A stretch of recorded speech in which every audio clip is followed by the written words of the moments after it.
CBI নিজেই চাইছে না দোষীরা ধরা পড়ুক, এমনই চাঞ্চল্যকর অভিযোগ করলেন শ্যামপুরের বিধায়ক কালীপদ মণ্ডল।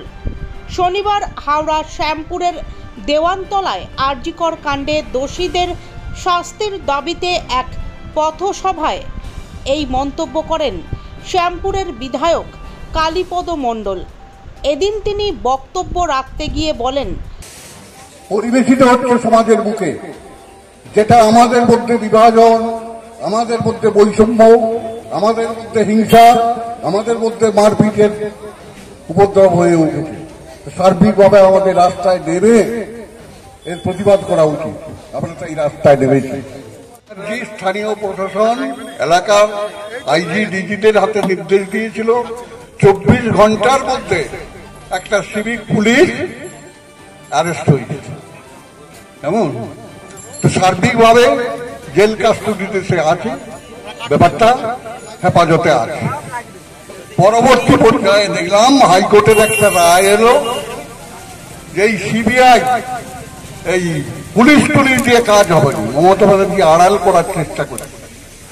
তো যাই হোক, হাইকোর্টের রায়ে মমতা ব্যানার্জি তথার্থ সিবিআই তদন্ত করবে।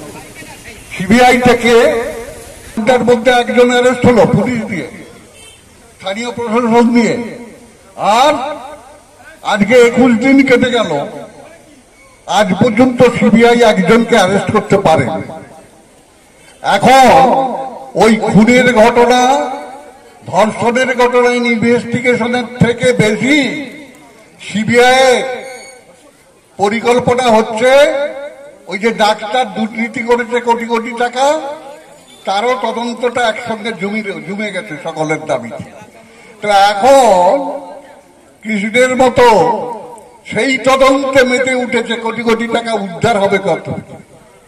এখন আর খুনের তদন্ত নেই। তা আমরা চাইছি দলের পক্ষ থেকে কোন জায়গায় সরকারের সহযোগিতা দরকার, কোন জায়গায় আপনাদের সহযোগিতা করলে আপনারা খুনিকে ধরতে পারবেন। আর বিরোধীরা করে যাচ্ছে,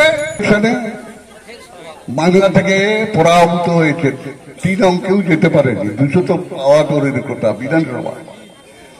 আবার লোকসভা নির্বাচনে আপনারা 35 সিট, তাই তো শেষ পর্যন্ত আগেরটাও ধরে রাখতে পারেনি, 12তে নেমে এল।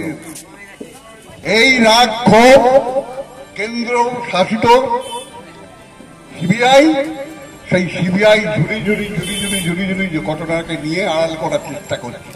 এখন নেক্সট ইয়ার, পরের ইয়ারে 26-এর বিধানসভা নির্বাচনের বিচ্ছিন্ন বিভাজিত, আজকে দেখবেন সকলে এক ঘাটে জল খাচ্ছে। ওদের মধ্যে যে বিভাজন ছিল, সে বিভাজন ভুলে গিয়ে সকলে এক জায়গায় হয়ে গেছে। কি না মমতা ব্যানার্জির পদত্যাগটাই। হাওড়া থেকে সুলেখা চক্রবর্তীর রিপোর্ট, নিউজ সার্চ ইন্ডিয়া।